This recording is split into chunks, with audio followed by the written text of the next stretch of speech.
lost 1,000 to them in Dallas. You do not mess with Bro, those guys. dude, They're everywhere. They're not just in Dallas. They're everywhere. Do not ever talk to them. It's a scam. There's a freaking magnet on the top. The private school that I went to, bro, it wasn't one of those type of private schools, bro. Like, I literally went to school in a barn, bro.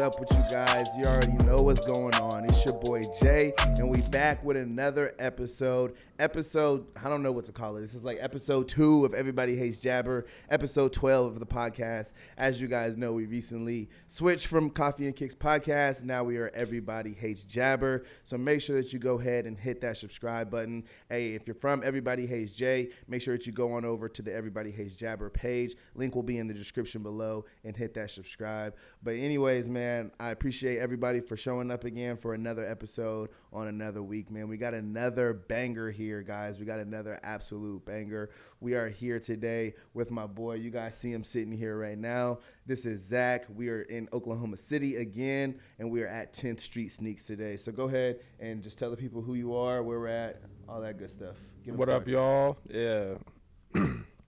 10thStZak here. We're at 10th Street Sneaks. Let's go. In Oklahoma City, 3904 Northwest 10th Street. Yeah. Come check us out. For sure. Don't be nervous too, you know what I'm saying? It's just me and you. Like, don't worry about the cameras. So that's the thing. The cameras, like, they're there, and I know you can feel the lights and everything, but don't worry about, like, looking at them, you know what I'm saying? This is just me and you. Perfect. Just like before the cameras was cut on, just having a conversation. Good to go. So that's just what, you know what I'm saying, this is going to be today. But, man, basically, bro, I just want to know the story, bro. Like, I'm super interested, bro, you know what I mean? Like, I want to know, like, just start us off, you know what I'm saying? Like, what was it like growing up for you? You know what I'm saying? Like, where do you come from? You know what I'm saying? How'd you want like the sneaker story or like the? I want the life story, bro. Like, I mean, we're gonna get the sneaker story too. But I want let's just start off with the life story. All right. Well, I'm from Choctaw, Oklahoma. A little small town outside Oklahoma City. It's like a 6A school, so like decent size, but like not like super tiny, but not too bad. Right. Played a lot of sports. Okay. So that was like kind of my life before shoes. Like what? Soccer, football, basketball. Okay. Fire. I played soccer, basketball, football. I ran some track, baseball. Yeah, I never really ran track or played baseball. Really? I don't know. Soccer was most of it, and then you get into like middle school or like high school. Yeah. Play basketball and football too, but what position did you play in soccer? Goalkeeper. Hey, dude, fire, bro. That's what I played, bro. So at first I started off like playing like on, in the field, forwards and stuff like that. Yeah. But it was like too much running for me, bro. And honestly, like I was never like that skilled with my feet to where I could like do the tricks, shoot it, you know what I'm saying? I wasn't a very good scorer. Yeah. So then like our goalie at the time was ass, bro, like ass. And like he just kept like messing it up. And I was like, Coach, let me try. And he was like, all right. And it was game over from there, bro. Like, I never came out the goalie box again, bro. And I was a risky goalie, bro. Yeah. What kind of goalie were you? Like, were you the one that was going to go after it, or did you kind of stay in the I was like definitely like really risky. I hated playing goalkeeper, but like I was always like our best goalkeeper. So like I'd like play goalkeeper, like I'd like play on the field the first half, and then like if we were like losing, then I'd have to go play goalkeeper like in the second half. So like it's just like I don't know. You had like a love-hate relationship. Yeah. Like I like playing it and all. I mean, you always like it's a free pass to like take people out, Yeah. So like that was always fun. But I don't know. I just. Like when I used to go play goalkeeper, like when it wasn't like for like high school or like for my travel team where it didn't really matter, like I would really like fuck around and like come out of the goal and like go score and shit like that, like not really care. Occasionally like it would, fire back on me, like get the ball stolen and I score because I'm like halfway down the field, but like occasionally it works out, so it's just like however it goes. Right. But I was definitely like willing to take a risk as a goalkeeper. Yeah, so I stayed in the goal box mostly, but like I would definitely like if you were coming down that ball or down that field with the ball, I was definitely like I wasn't afraid to go get it, you know what I mean? Yeah. Like go dive on the ball, if you were like dribbling it out far in front of you. I actually broke my finger once from getting it kicked. from like someone from diving from a ball and like them trying to score on me. So yeah, that's why you gotta get the gloves with the like where your finger won't go back. Yeah, so I was like super young whenever I was playing. So it was just bare hands. Whatever. You know what I mean? Bare hands? Yeah, bro. That's I never crazy. played with goalie gloves. No, you always gotta have goalie gloves, bro. I'm a real one. But as you guys know, and I'll let the people know real quick, just for your sake, we are in the store right now. The store is currently open. So if you guys if my guy has to get up for a second to go handle some business, then we'll just take a quick little pause and we'll get right back to the pod for you guys. But just want to let you guys know that just in case you see it. So if you know what I'm saying. Yeah, it shouldn't be an issue. I think if you have any questions, just give me. Aiden should be able to handle most of it, but we should be fine. Cool. All right, so you started off with like sports and stuff, and like, did you ever feel like that was something that you could do, or was it always just kind of like something kind of for fun? I don't know. Like when you're young, you know, you always got the hoop dreams. Yeah. You're like, oh, you want to make it, but then as you kind of get older, like.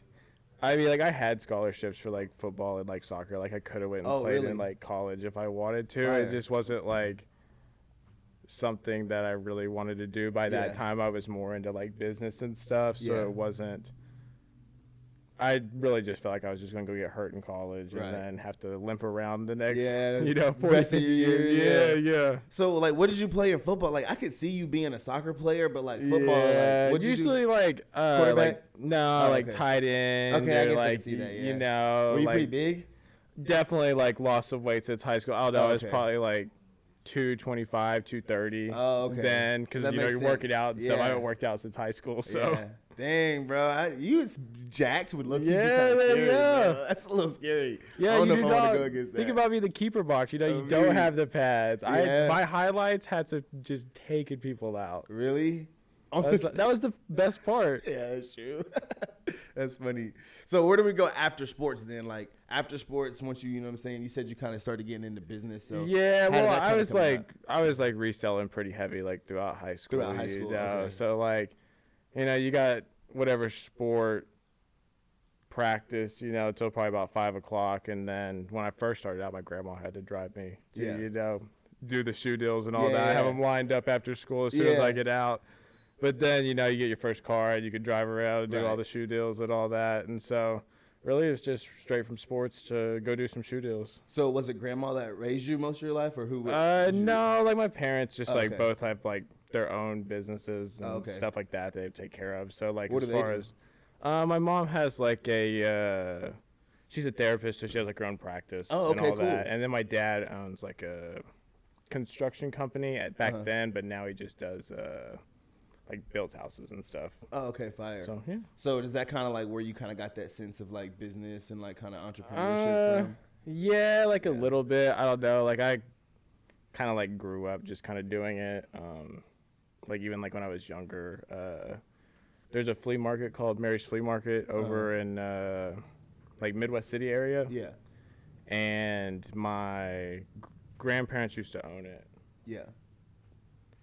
But they sold it in, I don't know, maybe like 2015, 2016. Mm-hmm. But like I always had like a little shop out there, like just going out there, like buy it and sell it, whatever I could find, you know, whatever I thought was a good deal that I could take back to my table and sell it. So fire. I just always thought it was like, that was always my hobby, you know, try to sell stuff or like make some money. Right. Dang. So like whenever like you were growing up and stuff, like did you did you have like a lot of freedom and stuff, or like were your parents kind of like stricter a little bit? Nah, I mean like I went to a private school until like 6th grade. Oh, okay. So like, I mean my parents were like pretty chill, like they didn't care. Yeah. Like we used to have like big bonfire parties at my house. Was and stuff like that? Private like Christian, private Catholic? Yeah, like a private like Christian school, but really it was for like just the like academics of it. Yeah. Because it's just like a little bit better than like the public school when you're younger, but then. Like private school as you get older doesn't really have the like the sports that like public school has. And so that's what I actually did private school too. Yeah. But the thing is like a lot of people whenever I tell them that I went to private school, first of all they give me that like you know how you went to private school, so you know how the look goes, you know what I'm saying? Yeah. Private school kid. You know what I mean? I'm like, don't be mad at me because my parents spent money on my education. Yeah. But at the same time, like the private school that I went to, bro, it wasn't one of those type of private schools, bro. Like, yeah. I literally went to school in a barn, bro.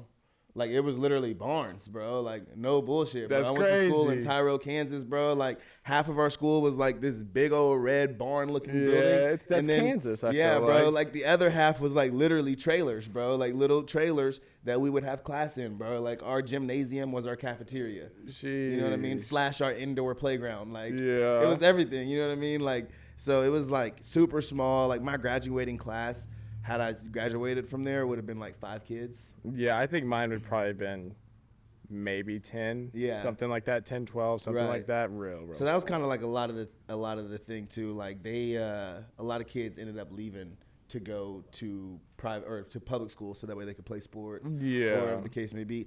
And like, dude, the thing about those private schools, bro, is like they're kind of dirty, bro. Like, I remember this one kid got kicked out their senior year because they were in a relationship and the girl got pregnant. Kicked him out of school. Yeah, real religious. I'm like, what the fuck? Like, you would think that y'all would want them to stay in school so that way they can get an education, you know what I'm saying? So that way they can raise their baby. Get out of here. They're like, nah, y'all gotta go. Like, y'all having sex? Nah, get out. Go back to public school. Go back to public school. Yeah, like, dang, this is my senior year, bro. A lot of kids got kicked out for smoking weed outside of school at like a birthday party. Yeah. And they got back to the school. All of them got kicked out. That's It's crazy. like crazy, bro. Like, crazy stuff like that. And it's like, dang, bro. Like, it makes you, I don't know, it just kind of makes you. Sometimes, like, I'm grateful for the education that I had at the private school because, you know, it definitely was in some ways better.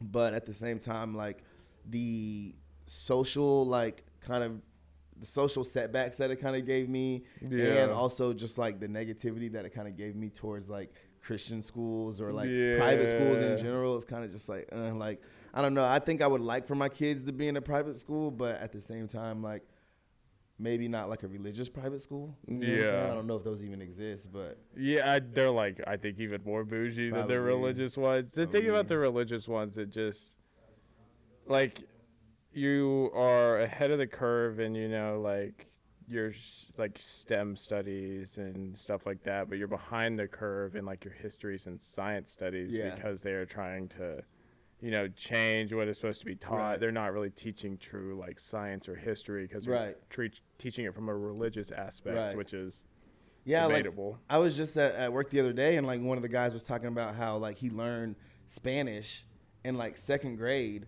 at the school that he went to, and I'm like, bro, like that's they don't even hard. Yeah, bro. Yeah. I'm like, bro, they never taught us Spanish at all in my private school. Like, I went to private school, bro, and we never learned Spanish at all. There was never a Spanish class. I don't remember there ever being a Spanish class. I don't think I had Spanish class in like 7th grade, 8th grade. I didn't get Spanish till freshman year, and that's when I went to public school for the first time. Yeah, and then I had to take it again in like freshman year. But my Spanish teacher, it was like her first year teaching. She let. Oh gosh. There was one like little Hispanic girl that was in the class, and she let her put all the grades in. And so she gave me hundreds on everything. It was so clutch. Let's go. Yeah. Bro, low-key, I ain't even gonna lie. That's how I got through a lot of school, bro. It was just getting cool with the right people. You know what I mean? Either the teachers that would like let you slide, or the other kids that would kind of like if you give you the answer. They'd just be like, here you go. You know. But for certain times, I was also that kid too. That was like the smart kid that was like on it. It was weird. Like I kind of went through like phases. Every year it was like a different phase of like high school, you know, like freshman year I was like all into sports, and then I started smoking, so then that's like all I cared about was just like smoking. And then like sophomore year, what was I don't even know what I was doing. I don't even know where I went to school at sophomore. Oh, then I went to Coffeyville school, so then I was just trying to be cool, trying to get the girls, you know what I mean? That's whenever like girls was like, hey, lost my virginity and stuff, trying to get the girls. Junior year was like the smart year, you know. I was like hitting it every single class I had all A's in, like, and if it wasn't like a high 90, I was like asking the teacher what I could do for extra credit. And then senior year was fuck off, bro. I don't care. Just like, out of I'm here. just finna get out of here, bro. Like, I'm just gonna do what I gotta do to graduate, and I'm done with this shit. Like, it was crazy. Oh, good old high school, man. What was high school like for you? I mean, it was chill. Like, I mean, like I was friends with everybody, you know. Like it was just. Well, yeah, and cool, you played like sports and stuff. Did you play sports in high school? Yeah, like I played sports in high school. Like I threw like a graduation party. You know, I was like friends with everybody. You know, so it was just kind of chill. You know, that's what's up. So when did like sneakers kind of like become something that you were like, yo, I could actually for real like do something with this? Well, like back in 8th grade is like when I really started kind of getting in like the Oklahoma City community. You know, Juan started his like Kicklahoma events, and so shout out Juan. You know, we were going to those, and then also I started the OKC Got Kicks account, which it wasn't like a resale account. It was just an account in which like people would send me what they were trying to sell, and then I would post it on the account, and like just people from Oklahoma City would follow the account. It probably had maybe 10,000 followers at its peak of just like Oklahoma City local people. Was that on Facebook or Instagram? It was on Instagram. Okay. And but the nice thing about it is I would get like first dibs on whatever. Yeah, I think you told me about that. Because people would like have to, because like I had the biggest account for like Oklahoma City. Yeah. As far as like, and I shouldn't have made it like Oklahoma City. Like I wanted it to be like local, but like looking back on it, you know, like that's kind of the demise of the account is like that it was local, so it couldn't scale. Yeah. But you know, so I just, you know, posting for everybody else, like you're getting first dibs on it because everybody's sending their stuff to you to post, and so you know if it was a good deal, like I just wouldn't even post it. I'd be like, all right, yeah, bro, I'll take that and just go pick it up. Let's go. So you know, I was doing that, and then just, you know, buying and flipping shoes. But like when you're young, you know, you don't have as much money to kind of do it. Yeah. And so like 8th through 9th grade, I was just kind of flipping shoes, and then I got my license like in 10th grade. And then so we could like start driving, you know, and I still have the car. It was like a 74 Camaro. That is like my first car. And it got like 6 miles to the gallon, you know, really cuts into your shoe deals. It makes it hard to travel, but flipped a lot of shoes in that car. And then probably junior year, I got a truck, which I don't have anymore. It's just like a Ford F-150. Yeah. But since I got the truck, I hired a bunch of my homies to like cut firewood for me. Yeah. I don't know how nobody like died during this process, because like, I mean, like we were just like, I don't know. I was the boss, and I had like 5 of my friends. I was paying like $10 an hour to cut trees down, you know. And my grandpa, because my grandpa has like a lot of land. Yeah. And so we just got there, and you know, he said, cut down whatever trees you want, you know. Like there's no, like. Y'all were like full with chainsaws, like cutting. Oh yeah, no, we had the full setup. We had 3 trucks, trailers, you know, 6, 7 chainsaws. What? Yeah, we just chopped the trees down, and then, you know, cut all the branches off. Cut the branches to where you get all the brush off of it that we didn't need. Take the big branches, throw them on the trailer. Take the logs, cut them up into pieces where we can pick them up, throw them on the trailer, and take them back to.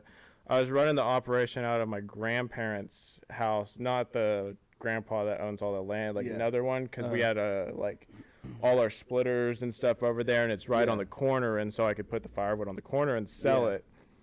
And so made a decent amount of money doing that, and so I just put it all into shoes and just buying more shoes and buying more shoes and buying more shoes. That was like when 350s were hot, you know.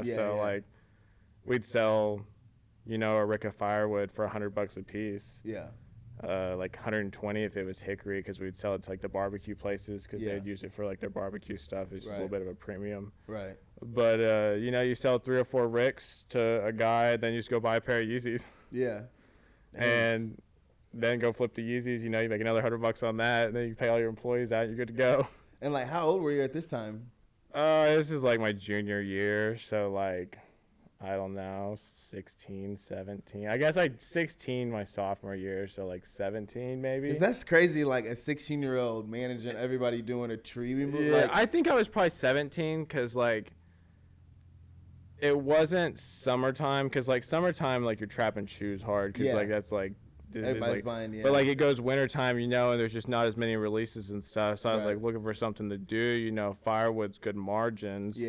Because you know, I got one guy, he can split, you know, 5-10 ricks in a couple hours, and then a couple guys cut the ricks in a couple hours. You know, you got $30-40 in each rick, like you're doubling your money out every one. So we just started doing that all winter time. So I think I was probably 17 at the time, and we did that till it got hot. At that age, you would expect like someone to have like a little, you know what I'm saying, lawnmower business or something like that. That's cutting down full trees? No, I'm not doing lawnmower business. You're making like $5 a yard. There's like nothing. I tried because after I had a bunch of money laying around from the tree, like flipping the trees and, put it in the shoes. So I had a lot of money laying around. I had my employees. We were going into summertime, and I tried. Like I bought lawnmowers and like did the whole like try to switch it over, and just the money was not. I mean, like the money's there, like it's profitable, but it is way harder work for the money. Like I know I'd rather be out in the cold cutting trees out in the heat mowing the freaking lawns. Like that's just no fun. I hate mowing lawns, bro. Hate it. So we shut it down. But what was it that like gave you this sense that like you wanted to like go work and like make money? Because when I was 16, bro, like I didn't care about anything but like smoking, hanging out, going to the football games, you know what I mean? Like just being like a 16-year-old just like hanging out doing nothing, wasting my life away, you know what I mean? So like what was it that like do you think kind of prompted you to have that motivation to like, I'm gonna get out there and get a bag at such a young age? I don't know. I always just kind of wanted it, like my parents and my grandparents, like they have money, like they're not like rich, like driving freaking Mercedes, and like they're not like rich, but like they don't have to worry about money, in a sense. And so like I don't know, you always want to try to like do better than like where your family's at right now. And so there's like not really like a way to like, I mean, I guess like you go to school for like 10-12 years, become a lawyer or a doctor, but like you're gonna rack up $500,000 in debt in that 10 to 12 years. Like I'd rather rack up a $500,000 debt worth of real estate than freaking on my degree, and that real estate's going to pay you every month, whether that degree might pay you every month. But. So did you ever like, was there ever a debate with yourself about like, do I go to college or do I kind of stick with the shoes? I went to college for like a year and a half. I dropped out over spring break. Where'd you go? Did you go to OSU too? No, I went to Rose State because you could go there for free. So I turned down all my scholarships that like I had offers. I went and trained with Westland Bartlesville. Yeah, I used to live in Bartlesville. Out there. They actually won like what are they, like NAIA or whatever. They won the national championship the next year. Really? Because I trained with them all summertime. They were like, they really, really wanted me to come, like spent the whole summer there like playing soccer with them. And then I was just like, guys, like I really just don't want to like play sports anymore. Like I'm just tired of this. That's crazy. In Bartlesville? Yeah, dude. Like out there at the campus. Freaking, let's see. So I graduated in 2017. So like 2017 summer. 2017. Bro, I had just moved to Bartlesville. Dude, so during that same summer. You know that guy out there that like invented like something on the ladder that like has the freaking planes and helicopters? He like drives around out there. Or the Will Rogers or whatever? I don't know. He's some super rich dude that lives out there. My roommate when I was... Does he still live there now? Or is he like still alive? Oh, then I don't know. Yeah. It's like some super rich dude that like invented like, I don't know, something like on the fold-up ladder, I think is what I remember. Like invented like a little piece on it. So it gets like a piece of every single one. Yeah. His son was like my bunk mate for like that whole entire time. He had like a chrome Jeep. Freaking his dad would fly by in like the helicopter every day.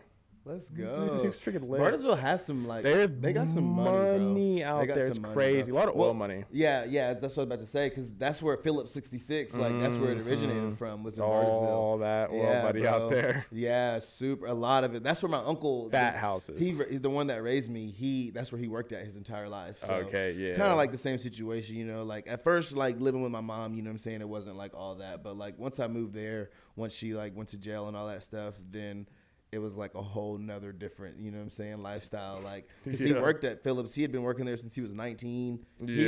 Worked his way up. It was like his only job, bro. Like, he worked there at 19 and retired at like 65, bro. Like, Never worked there even. his whole life, bro. Like, by the time he found what he liked, and he just by the time he left, bro, like, paid, you know what I mean? Like, he was getting they were paid, probably bro. giving him everything, man. Like, bro, he put in a lot of work over there. 50 years on the job. Right, yeah, dude, it was crazy. I'm like, dang, that's crazy. But, dude, they have a lot of money. They got a guy over there right now that's in high school, and he's like one of the best players in the country for basketball. Really? Yeah, it's like gosh, I can't even remember his name right now. I think it's like David Castillo or something like that. But yeah, bro, he's like one of the top ranked players, class of 24, I think. He's putting in work, bro, putting in crazy work. But yeah, I just want to it's crazy that like I was saying, like just having that mindset at such a young age and stuff. So like once you figured out that it wasn't going to be college, and then like you were like, all right, you know what I'm saying, I don't want to do sports. Yeah. Then that's whenever you kind of was like. So yeah, I guess it's 2017 summer. I trained with them. I decided I wasn't going to do that. If you went to Choctaw and graduated in like, it was like 2017 through 2016 through 2019 or something like that. You got to go to Rose State for free. It was just like a little grant thing they did. You know how like community colleges be doing that type of stuff. And I had the offer to like go to Rose and play soccer, so I turned down their scholarship offer for that, and then just took the offer that they gave me for just like going to Choctaw. Yeah. So I didn't want to play soccer anymore. I just dealt with it. And so I went there for, I guess, like a couple months. But me and Colby were like hanging out at this time because me and Colby had been doing events. So I met Colby through OKC Got Kicks. Oh, okay. I was gonna ask you about that too. Yeah, and so like me and Colby had been doing events, and then so you got like, there was 5 of us when we started this. So you got me, Colby, and then you got Cash, Zane, and Cade. Which Cash, Zane, and Cade were like, I mean, like they were definitely important pieces of like the puzzle, but like they just, like inventory wise, they didn't ever have that much, and so they just weren't ever really a big part. Got you. So I'd like, me and Colby were doing like small events, like just going to Dallas a lot, you know, Kansas events, you know, Memphis I think is as farthest we went before the store opened.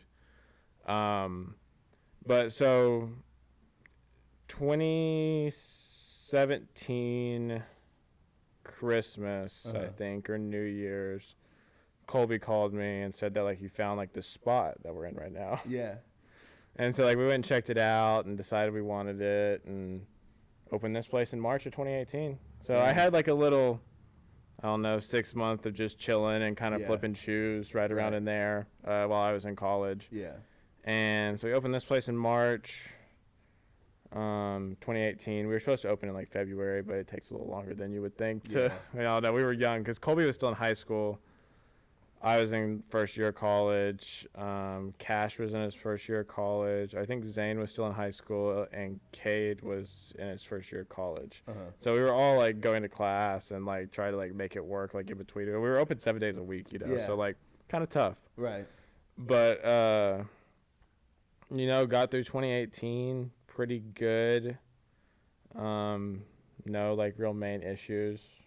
And at that time, was it like just sneakers, or did you already have the vintage too? Yeah, we always had the vintage. You know, it was kind of something that wasn't as popular when we first started, but we wanted something. You know, we were like, Lab beat me to the punch of like, not really even Lab, I guess Darion beat me to the punch for like the first sneaker store in Oklahoma City in like 2015 or whatever they opened. And then Lab opened like my senior year, I think in like 2017, maybe in 2016. So like I always wanted like a sneaker store, but none of those stores really incorporated vintage, and I was also like selling vintage pretty hard at that time already, and so it was just nice to like incorporate both, and it kind of gives people, we wanted to give people like a cheaper option, because at that time like your streetwear tees like Supreme and Antisocial Club and like early Travis merch, stuff like that was like $100 a piece. So, you know, it's something where you could come in and get maybe 2 or 3 t-shirts for, you know, $50 instead of getting one shirt for $100. For $100. Just something, you know, to kind of generate sales a little bit more. So were you already into the vintage and stuff? Like, where did that kind of come? Like, I definitely were in a time where like it wasn't really as popular. Yeah, it just kind of, you know, from going back to like the flea market, you know, I'd always been like digging around, you know, kind of like looking for stuff. And like back then, I was looking, you know, for like stuff that I could just flip, but I like also like collected like, there's these little cars, they were made in like the 20s and 30s. They're like called Tootsie Toys. And I used to like collect those. So like I would like collect like antique stuff. Like antique stuff really doesn't like translate to really like this era because it's more like pop culture and stuff like that. So I felt like vintage was the better option, you know, because like I don't know, even like these Jordan posters and stuff that are hanging up in front of us right here. That stuff was like cheap back in 2018. Yeah. Like we used to buy like 90s like Rolling Stone tees on eBay for like $5-6 plus shipping, and then just sell them in here for like $30, you know, and like make $10-15 on it. Right. But like you can't find that on eBay anymore. Like it just doesn't exist. But nobody was like really looking for it back then on eBay. So like when did y'all start like traveling? Because I know like talking with a lot of just seeing y'all. I mean, last year we seen you guys damn near everywhere we were at, and I know you guys have probably went just about everywhere. So kind of get into traveling a little bit. Me and Colby's first show was in 2017. It was in Austin. Yeah. It was. I couldn't travel that far with the Camaro, you know. Yeah. It's pretty much 2 seats.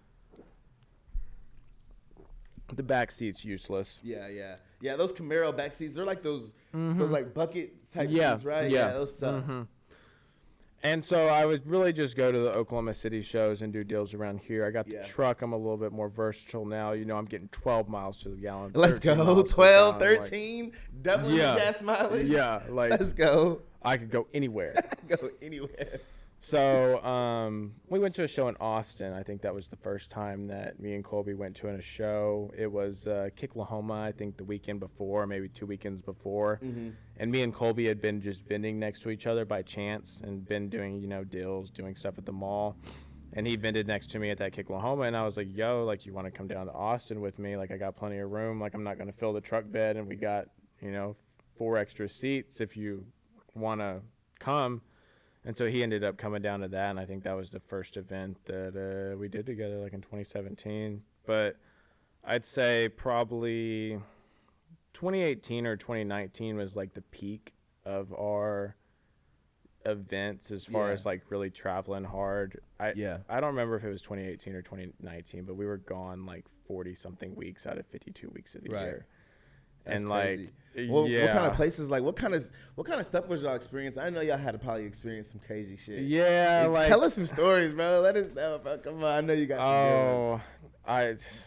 They're gonna be like super out of order because like I don't know, the past 5 years we just celebrated our 5-year anniversary. It's been like all a blur. Like when I go back and look at photos, it's like really weird because like I'm like, oh, that happened then and then that happened, you know, like it's you don't like remember it in the right order all the time, I feel like.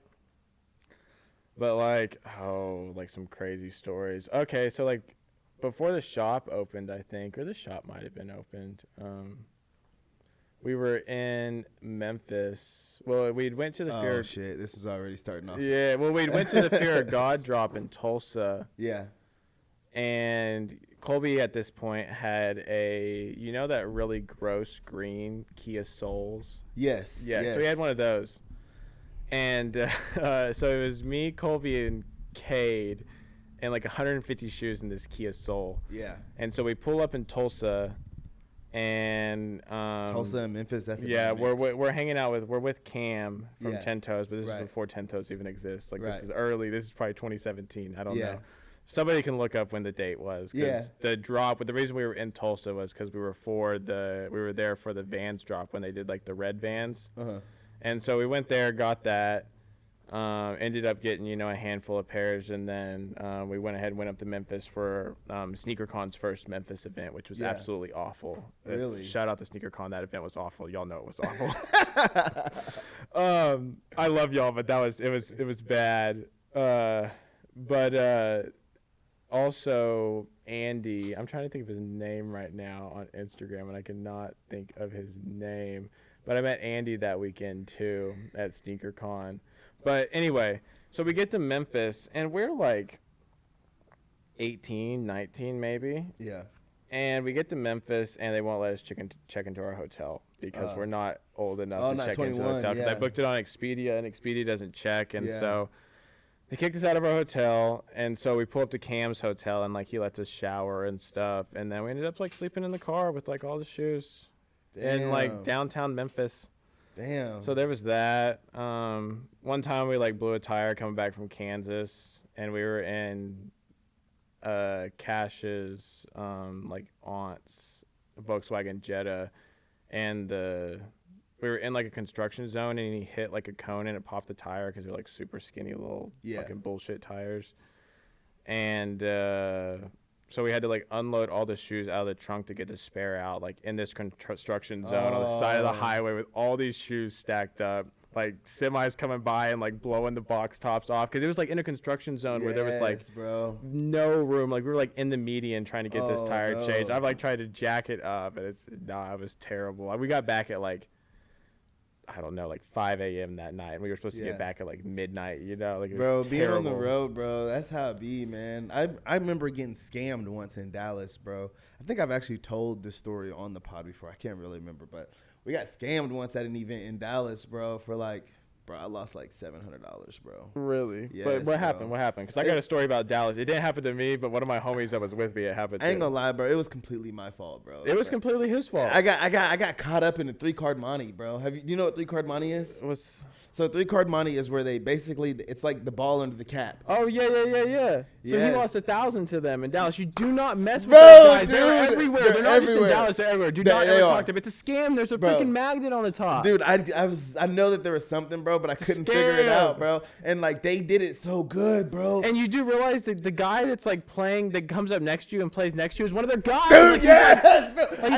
It's like the whole thing. Like everybody there is their guy besides you. Like, why couldn't you have been at this event with me, bro? Yeah, I know. Bro, I literally, and I should have known this, bro. I've seen this on Everybody Hates Chris, bro. That's literally where my name originates from. Everybody Hates Jay, bro. Okay, yeah. Comes from Everybody Hates Chris, bro. And I've seen every single episode of that show. And you let that be your... and I still let it get me, bro. Like but the prop guy, he was fucking good, bro. Like he was so good, bro. They're good at Dallas. He was good, bro. They're good in Dallas. Oh my god. At Dallas Market Hall, is that where y'all were at? Yes. Yeah, that guy that guy is good. Dude, he was good, bro. Yeah.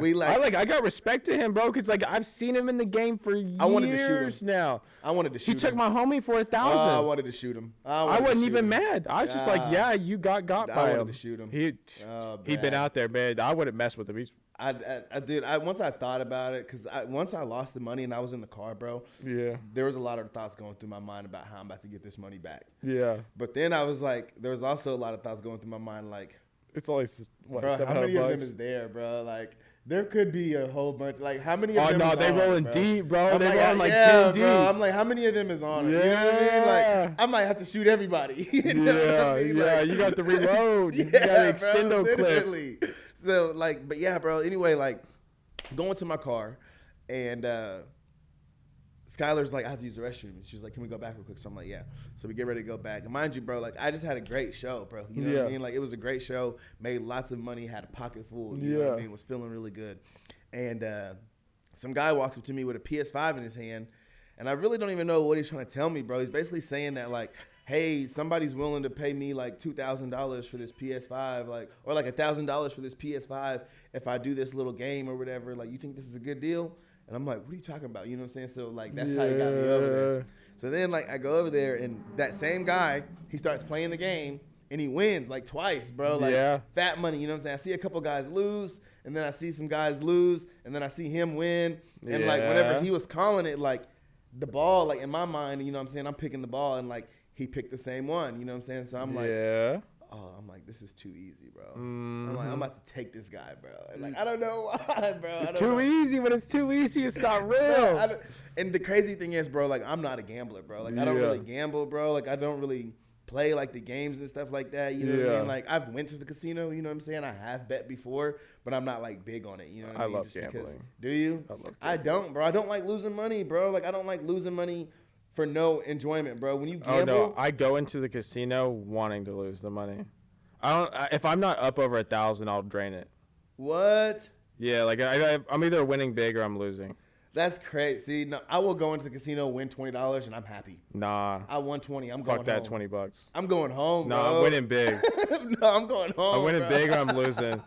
That's crazy. Like when I that couple $100 I take in there, you know, like that's dead money the second I walk in there. Oh, bro, I have never went to the casino with a couple $100, bro. Well, like you got I play blackjack most of the time. You know. So yeah, you I gotta spend money. either play blackjack. Yeah, or okay. I'll walk into WinStar and there's a machine called the green machine, and it's $25 to spin, and I just smack it till I'm out of money. Oh no. And sometimes I'll hit for like 1,500, and sometimes I don't. Bro, even when I was in Vegas, I was like, that's whenever I was like, all right, got a fresh $100 bill here, ready for the casino. Yeah, Vegas be taking all your damn money, dude. Yeah. Vegas is not the place. I mean, a lot of people win in Vegas. I just WinStar and little casinos is what I like to play at. Where, I mean, Vegas, it was just because we were in Vegas. It's like, you got to go gamble a little bit in Vegas. You got to walk through freaking 5 casinos to get to your hotel room. So. Bro, literally. Well, luckily, my aunt and my cousin, they live out in Vegas. So you used to be staying with them. Yeah. They got a nice-ass apartment pad and shit. It's fucking laid out, bro. Nice. So, yeah, I always stay with them. But you still got to walk through 5 casinos to get to the one casino you want to go to or the one restaurant you want to go to or whatever you want to do. You know what I mean? Whatever you want to do. Louis Vuitton on 3 freaking corners, though, man. Literally, it's nice. Bro. It is nice out there. We went into 2J store out there, and I freaking seen Marshawn Lynch, bro. Just in there shopping? Bro. Just chilling, bro. Guy's an asshole. Really? Guy's an asshole, bro. I probably shouldn't say this on the pod, bro, but he's probably going to whoop my ass if he ever sees me and if he sees this pod, but yeah, he was hopefully he sees it. Hopefully, bro. Hopefully he does, because that'd be great content. It'd be great content. That'd be such Getting ass beat by Marshawn Lynch. Getting my ass beat by Marshawn Lynch, bro. I wouldn't be mad at that. No. You might even send him this podcast. Just let him know. Like, hey, let's check out my podcast. Like, yeah, bro. He could be watching. Don't even mention that like you're talking shit on it. You know, he should be watching it. Just be like.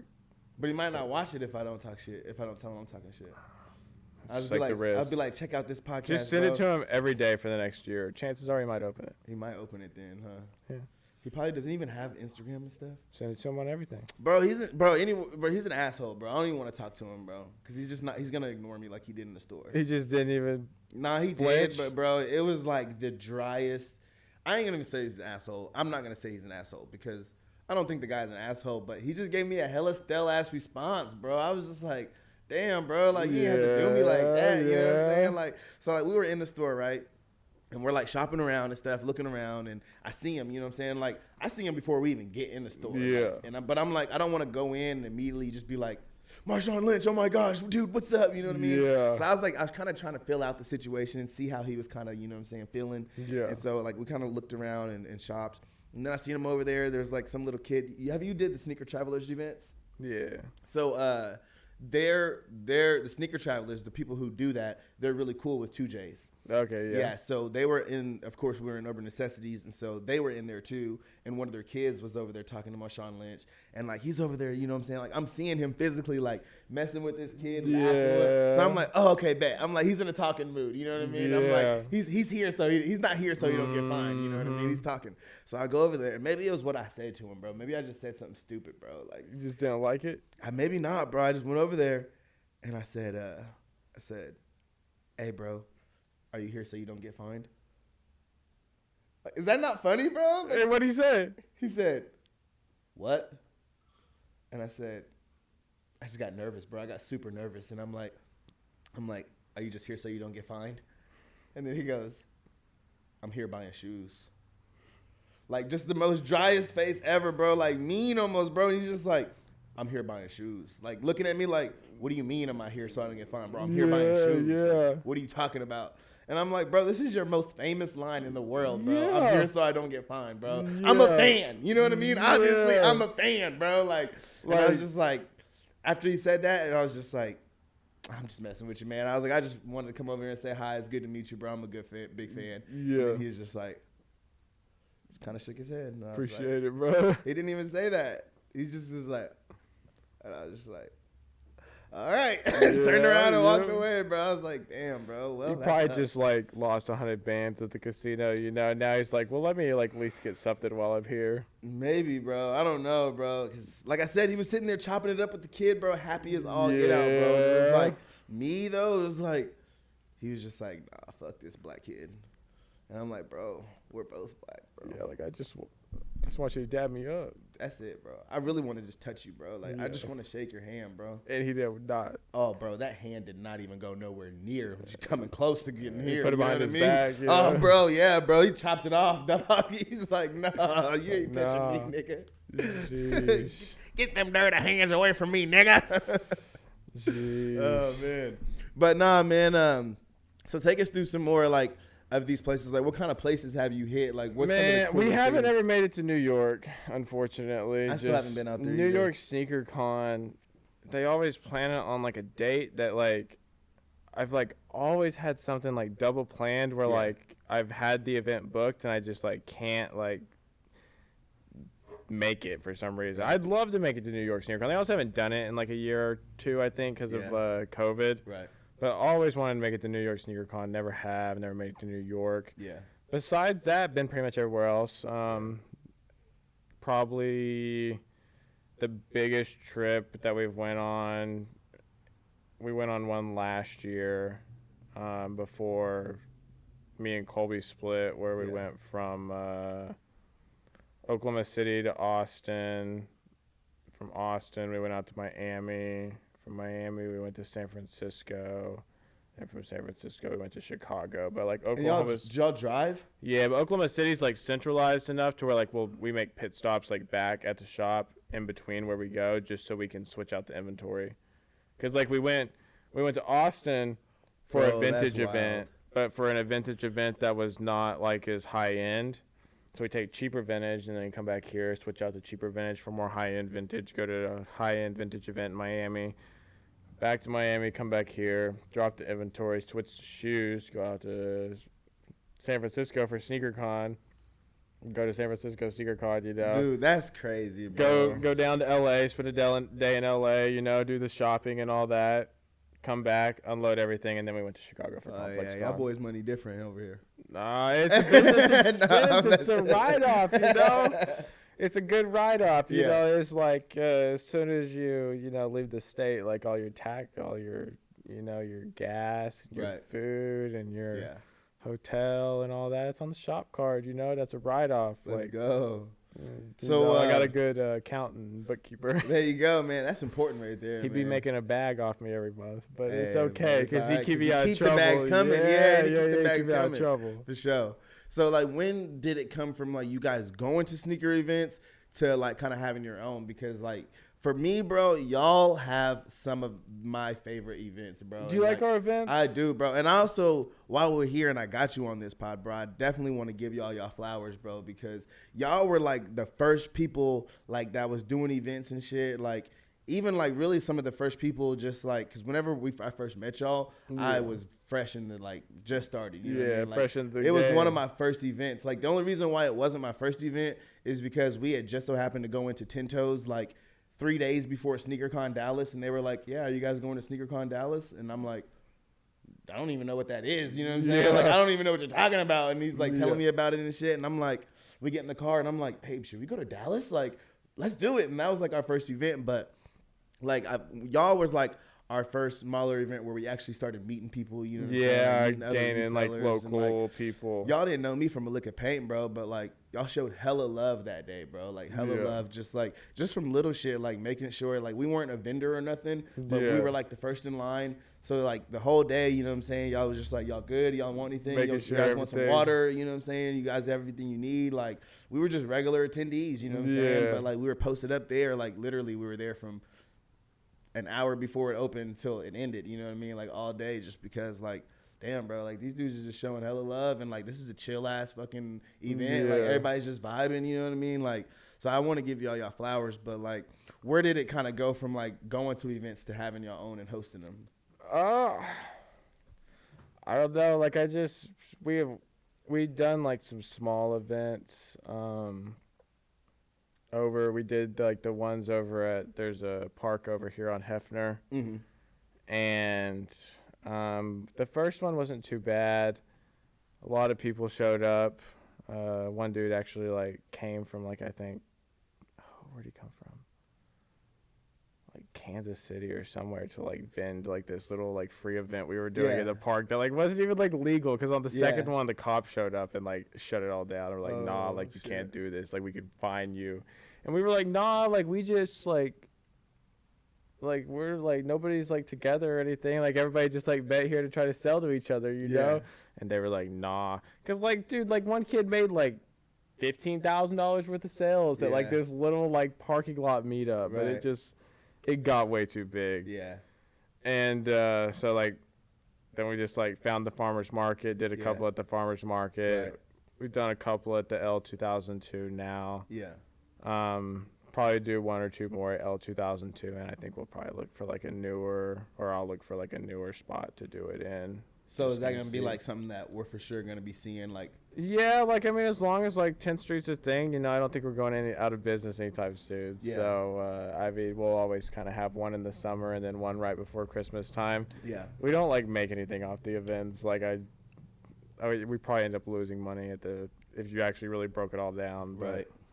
They're like fun to do. They're more like for the community, you know. We get and you get that vibe, shop. Bro. Yeah. Like, most of the times, bro. Like a lot of times, like this year, I don't even know if I'm gonna do events as much, bro, because it started getting to the point where it felt like every event was just to get some people in the door and get that entrance fee. You know what I mean? Like get either the entrance fee or the booth fees. You know what I mean? Like they didn't actually care about like providing an entertainment, you know what I'm saying? Yeah. Like it was just all strictly like business, you know what I'm saying? Like you come here to sell or buy shoes, and like it just doesn't feel like the same, bro. You know what I mean? Yeah. Like, but one thing about y'all event, bro, like it always feels like there's always something going on. You know what I mean? It always feels like it's just a bunch of people. It feels like a bunch of homies just coming together and just, you know what I'm saying, setting up their shoes and having a good time together. Like that's how it always feels like. That's one of the reasons why I love y'all events the most, because everybody there is just chilling, you know what I'm saying? Like, it's just coming together with your boys instead of coming together, like, competing almost, you know what I mean? Trying to, I'll know, at some of the events, they be getting mad. Yeah. So. I've seen a couple of fights at some of the events. Yeah. Never had none of the 10th Street events, but some of the local events. I never really had any issue. I had to kick some people out for fakes one time at the shoe event, at 10th Street event, but that's about it. Not too bad. Right. But yeah, I don't know, like most like sneaker stores, like this stuff in here is not cheap. Right. Same with like the stuff you're buying at the events, like stuff is not cheap. Right. I don't know if it's necessarily like considered like a luxury item, you know, but it's like definitely not, you know, your everyday item, and definitely like some of these items would be considered like luxury items. Like they're not available on like when there's like tax exempt for back to school. Yeah. Like you can't buy this stuff on there because it's considered too expensive. Right. But like, so this is like a luxury store. Like if you go into like any other like luxury store, like they're gonna treat you real good because you're about to spend like, you know, $2,000-$3,000 on a pair, like you're about to spend. So like, same within here, you know, like if you're in here shopping or if like we're hosting you at like your event or whatever we're doing, you know, if we're doing something, it better be, you know, top tier customer service, because it's definitely gonna have like a touch of like the luxury or that aspect to it. And so also just a little bit ago you were saying about like you and Colby splitting. So can you touch on like a little bit of like kind of what it's been like now that you don't have that other partner with you, and like kind of the difference between having that partner and that kind of like support to kind of like having to do it all on your own now? Yeah. Well, it's just all, we started out with 5, you know. We lost Cash and Zane first. I think we lost them in the beginning of 2019, if I'm not mistaken, when they got more into like college and stuff. Yeah. Cade also dropped out just due to like more college stuff, you know, and they didn't have as much inventory, so they were, you know, just kind of falling out. But as far as like me and Colby go, like the split from like us, because like I used to have the Fit OKC. I don't know if you ever heard of that store before. It used to be open like on South Side. Yeah. Like I had a business partner with that. Like he pretty much gave me the money and I built out the store, built out the inventory. Like I took his $30,000 and gave him $150,000 worth of sales in 1 year, and he pissed me off and kind of threw a fit about some stuff, and I basically told him to fuck off. Yeah. And just kind of walked away from that store, and then, you know, 10 months later it was out of business. So damn. It kind of tells you how it goes. But Colby Colby's a good business partner. Like, nothing against him. There's like no hard feelings. I just kind of feel like maybe he was burnt out in a sense, and like he's still in the shoes. It's just kind of his time to move on. It's definitely been, more stressful like without him here. Just because like he'd been here for like 6-7 years with everything before, so. You kind of get like, oh dang, like I wish Colby was here to like do this or like do that for me, Bro. But I mean, he's doing like his own thing now. He's doing like the art and all that, and he seems to be enjoying that. Yeah. So it's like good for him. I'm glad that like his time here could like give him that time to where now he doesn't have to really worry about like the money coming in because like freedom until he can kind of do what he wants to do next. Yeah, I feel that because like I'm kind of in that same position now. You know what I mean? Like where I started this whole thing, and then my co-host ended up dropping out to kind of pursue his own endeavors in life, and I'm kind of like I'm low key a little bit salt for one. I ain't gonna lie, you know what I mean? Low key a little bit salt, but it's also just like damn, like now like everything becomes that much harder. You know what I mean? Like the setup becomes that much harder, like having to fund it and get the equipment becomes that much harder, having to come up with questions and keeping someone entertained for a whole hour or however long the pod is like that much harder. So I'm like, damn, but I think at the end of the day, you know what I'm saying, as long as you enjoy what you're doing and you kind of have that passion for it, then you can kind of like figure out a way to keep going, you know what I mean? So, So like what's next for 10th Street? Like where does 10th Street go from here? And how do we get bigger? How do we right now we got a bunch of debt because we're freaking. I got to pay off my boy Colby. I owe him a fat stack of cash. Yeah. And so really, I also we were talking earlier before the pod about like rental property and stuff. Yeah, that's another thing I wanted to ask you about. Is like what other kind of things do you do besides just the sneakers? So I do a lot of stuff besides sneakers, but it's just really like investing, you're like a lot. Crypto, and I had a good little couple NFT hits, made some decent money off of that, like investing type of things. Yeah. But I bought the house probably less than 30 days before. Well, I bought the house, and then probably 2 weeks later, Colby was like, "Yo, like I think I want to be like." Out of the shop. Damn. And so I was like, oh no. Oh yeah. Can you give me 2 more years? Yeah, like you're like, because like the house was supposed to be like a 90-day project, 120-day project, like at max. Yeah. And I think I'm on like 7-8 months of it now. So like we'll see. Yeah. Right. But what was the question? What were we talking about? I kind of asked you 2 in 1, but it was kind of like about what you were into next, but also like so into next, paying off the debt, kind of building off the online right now. Mm-hmm. I've been seeing y'all post a lot like on your TikTok and well, not just even that, but like just selling online as much as possible too. Do you guys have an online store now? Oh yeah, we got like the website. We had the website for years now. That does okay. We also sell like on eBay, Etsy, like all the sales apps, stuff like that as well. So just kind of moving inventory. The inventory that's in here is not near all of it, and so it just kind of each item that we take in has a place where it goes, and so it gets put to that area so it can sell. Right. So really just kind of chilling. We'll probably end up opening a second location at some point. Let's go. But it probably won't be like yet or anything. No, like something like Tulsa, but like never Tulsa. You know, just because my boy came in 10 toes. Like I'd never want to step on his toes, but like step on his 10 toes. Yeah. Let's go. So, maybe Dallas or Austin or San Antonio or just I need somewhere where I can like buy real estate and the real estate market's like decent too. So I want something, that's kind of like up and coming area. Yeah.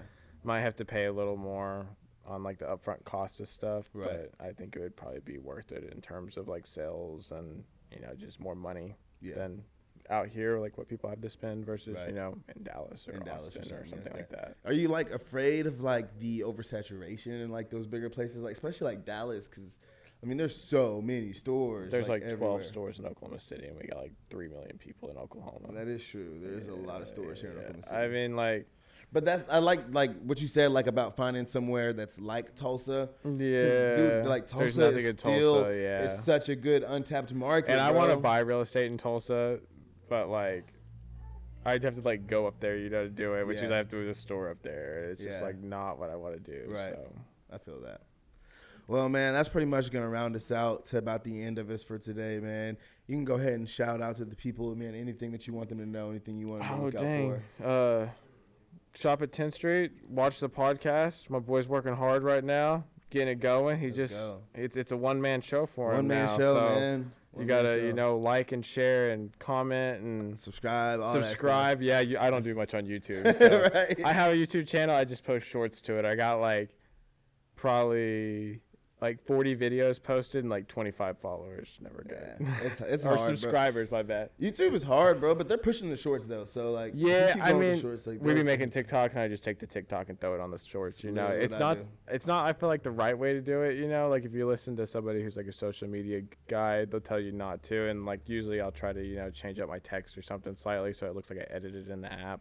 Yeah, that's what I'll do. I'll completely I'll use the same video, but I'll completely change it. So if I do sounds, then my sound will be different on every single platform. The caption will be different. The text in the video or whatever, will be completely different on every single one. So, but anyways, man, that's all we got for today, man. I appreciate my boy Zach here with 10th Street Sneaks, man. Such a great episode today, man. Lots of dope conversations, man, going on here. Make sure that you guys hit that subscribe button. Jump in that comment section. Let us know what you guys was thinking. Let us know if you have any comments for us for next time.